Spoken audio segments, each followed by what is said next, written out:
O governo federal apresentou agora há pouco o projeto de orçamento para 2025. Disse pela primeira vez em público que dificilmente o país atingirá a meta zero. O ministro da Fazenda, Fernando Haddad, se reuniu nesta manhã com o presidente Luiz Inácio Lula da Silva. O governo federal fechou 2023 com um rombo de mais de 230 bilhões de reais.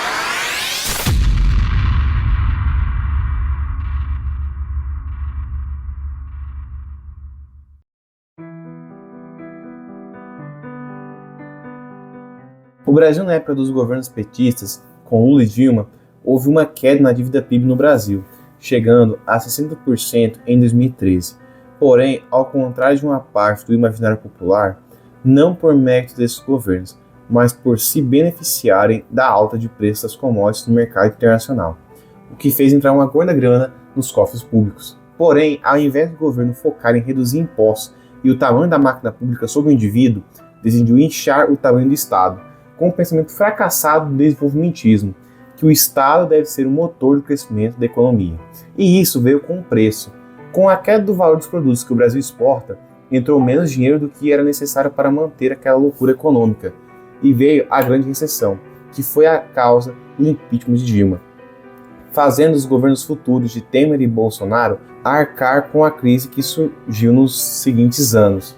E mesmo com Bolsonaro entregando o cargo com uma dívida PIB menor que de quando entrou, o atual governo obteve um déficit primário de 230 bilhões de reais e 967,4 bilhões de déficit nominal, mostrando o fracasso do atual governo em gerenciar as contas públicas. Mas muitas pessoas sequer sabem os reais perigos de ter um gasto maior que a arrecadação.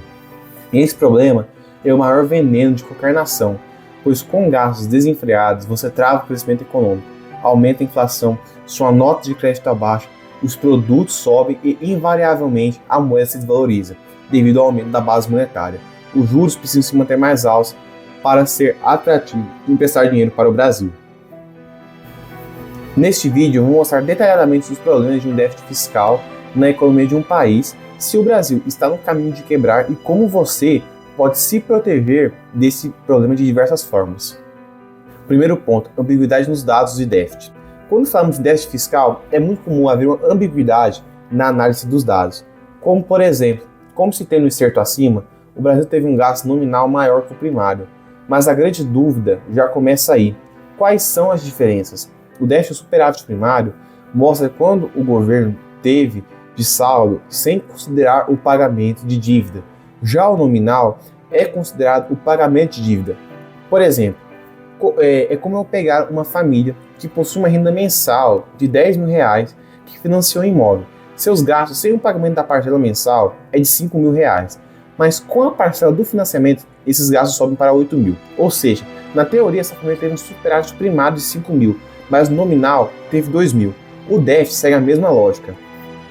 Essa confusão tem o único intuito de mascarar o real déficit que foi de mais de 900 bilhões no ano passado, ou seja, 9% do PIB. Mas, apontando esses problemas nas análises iniciais, quais são os problemas econômicos que tais déficits trazem para a sociedade? Eu abordarei em subtópicos para melhor organização das ideias. Segundo ponto, problemas econômicos, inflação da base monetária. Trazendo uma definição da escola austríaca sobre o termo inflação, temos a seguinte definição. Inflação é o aumento da quantidade de dinheiro e de crédito criado em decorrência dessa criação adicional de dinheiro. A principal e mais visível consequência da inflação é a elevação dos preços. Portanto, uma inflação de preços, atenção para o termo correto, é causada unicamente pelo aumento de quantidade de dinheiro na economia. Ou seja, a inflação não é o aumento de preços, mas sim o aumento da base monetária, imprimindo dinheiro, pois quando um governo tem um déficit, ou o governo contrai dívida, ou imprime dinheiro, ou um misto dos dois, sendo a atual situação brasileira, de um governo que gasta mais do que arrecada. E quem paga essa palhaçada toda é o brasileiro, e de preferência o mais pobre, pois ele não possui muitos recursos para evitar essa exposição ao aumento de preço, ocasionado pelo aumento da base monetária. O motivo pelo qual o aumento de preço é considerado inflação é com o intuito de colocar a culpa do aumento de preço ao empresário e não ao governo diretamente, pois, como bem disse o padre Roberto Campos Neto, atual presidente do Banco Central, a inflação é um fenômeno monetário, e quem tem autonomia sobre a moeda é o Estado. Logo, a culpa é do governo e não do empresário. Pense da seguinte forma: se determinado carro exclusivo possui 10 unidades valendo 10 milhões cada, a partir do momento que é fabricado mais modelos do mesmo veículo, ele perde valor. A mesma coisa com o dinheiro. Se há um aumento de dinheiro, ele vale menos. Uma lógica simples, mas que os aristocratas brasileiros insistem em esconder do público, como um teatro mal feito. O controle dos gastos públicos é fundamental para a manutenção de uma economia estável. O principal motivo dos liberais lutarem para o Estado mínimo é porque um dos principais componentes para um governo produzir grandes déficits é pelo seu tamanho grande. Pois quando o governo é enxuto, ele não precisa atuar em áreas que o livre mercado pode atuar. Resultado, o governo gasta menos e quando possui algum déficit por alguma eventualidade não é suficiente para abalar as estruturas de uma economia de uma sociedade livre. E vou ainda além. Quando pegamos o livro Capitalismo e Liberdade, de Milton Friedman, traz o fato de que a liberdade econômica é o principal fator para uma sociedade livre, mostrando que de fato é a saída para o Estado mínimo e pequeno, para a manutenção dos direitos de liberdade, pois o Estado é uma corporação que opera como uma máfia, te impondo impostos e caso não pague, você sofrerá problemas, com multas absurdas e por fim podendo te levar à prisão. Taxa Selic. O atual presidente Luiz Inácio Lula da Silva está em constante briga com Roberto Campos Neto, presidente do Banco Central, para abaixar a taxa Selic no Brasil. Mas, afinal de contas, o que é essa taxa e por que ela está alta, no patamar de 10,5% atualmente? A taxa Selic nada mais é do que a taxa de referência de uma economia. Sua avaliação pode ser tanto contracionista, quando enxuga dinheiro e liquidez do mercado, quanto expansionista, quando tem foco em aumentar a oferta de dinheiro na economia. Quando a Selic está em alta, ela tira dinheiro da economia, fazendo com que haja maior dificuldade em financiamentos e maior incentivo em deixar o dinheiro parado rendendo em títulos de dívida do governo. Ao contrário das taxas mais baixas, quando o Banco Central decide abaixar essa taxa, é para estimular a economia. Mas quando o Copom, o Conselho de Política Monetária, decide abaixar essa taxa, existem diversos fatores que fazem o Copom reduzir ou aumentar a Selic, como o aumento do IPCA, outras taxas de juros ao redor do mundo, guerras, déficits fiscais, nível de atividade econômica, aumento ou redução do dólar, dentre outros. Mas os principais é o aumento de preços e os gastos públicos. Desde o início do ano, a Selic vinha em ritmo de queda. Porém, com o aumento do IPCA ocasionado pelo aumento da base monetária, a persistência dos déficits do governo federal e a desconfiança dos investidores por parte do governo de atingir o déficit zero fez com que o Banco Central reduzisse o ritmo de corte de juros e possível aumento na próxima reunião para conter o aumento do IPCA, diminuindo a atividade econômica e deixando os juros mais altos. É mais interessante prestar dinheiro para o governo, pois o investidor faz uma gestão de risco, olhando para cada país e julgando qual vale mais a pena para se investir. Agora, trabalhando em um caso oposto, em um governo responsável na parte fiscal, a pressão sobre o aumento de preços diminui, a confiança do investidor aumenta, abre margem para o Banco Central diminuir os juros e o dinheiro que estava retido em aplicações de renda fixa no Tesouro Direto ou aplicações de CDBs passa a migrar para investimentos privados, incentivando a população a fazer um financiamento, fazer planos de longo prazo, trazendo um crescimento econômico e assim trazendo espaço para grandes investimentos virem ao país, como indústrias, ferrovias, tecnologias, empresários abrindo novas empresas, aumentando a empregabilidade, ou seja, uma cadeia de sucesso é criada e todos se beneficiam. E pelo incrível que pareça, até mesmo o governo, pois com uma atividade econômica maior, ele arrecada mais, abrindo mais espaço para corte de impostos, ou seja, a sociedade como um todo ganha. Serviço da dívida. Existe um outro problema que não é comentado, mas que é simples. Quando o governo possui uma dívida, você tem o serviço da dívida, que são os juros que incidem sobre esse montante de dívidas, e que é preciso comprometer parte do orçamento federal para a manutenção da dívida e não decretar moratória, como fez Sarney. O problema de uma dívida PIB alta é que o governo precisa comprometer um alto valor para esse serviço, chegando no problema do Brasil, onde mais da metade do orçamento é comprometido para juros e amortização de dívidas, mostrando que a maioria dos políticos estão ali para um único propósito: gastar indiscriminadamente o seu dinheiro e prejudicando o país no longo prazo. E o grande problema disso tudo é que estimativas apontam para que em 2028 a perspectiva é de que o governo brasileiro não vai mais possuir nenhuma capacidade de investimento. Todo o dinheiro arrecadado vai ser destinado para a manutenção da máquina pública, ou seja, a saúde fiscal zero, e o governo brasileiro não tem se preocupado para asfixiar esse problema, com inclusive o FMI tendo feito a estimativa de alta da dívida PIB para 86,7% do PIB, se o governo não se preocupar em resolver esse problema. Pode ser que em algum futuro não muito distante o Brasil precise decretar novamente uma moratória da dívida, reduzindo a já frágil nota de crédito do Brasil. Freio do crescimento econômico. Um exemplo forte para citar é a Venezuela, que vive uma crise política e econômica, que vive o mesmo problema brasileiro, um governo inchado. E é só voltar para alguns anos atrás, em que a Venezuela registrou uma inflação de mais de 1 milhão%, algo que jamais pensou ser possível. Não é à toa que o país hoje é o mais pobre das Américas. Obviamente, esse exemplo é o mais escrachado possível, e não quer dizer que o Brasil vai chegar no mesmo lugar, mas mostra o poder de um governo em destruir a vida e a economia de um povo.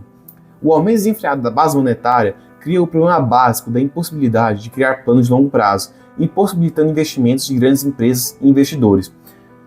Porque religiosamente esse público se preocupa com a previsibilidade, tornando ainda mais preocupante com o fato de que apenas a iniciativa privada gera riqueza em uma nação, o que implica novamente no que já está acima, a confiança de investir em um país.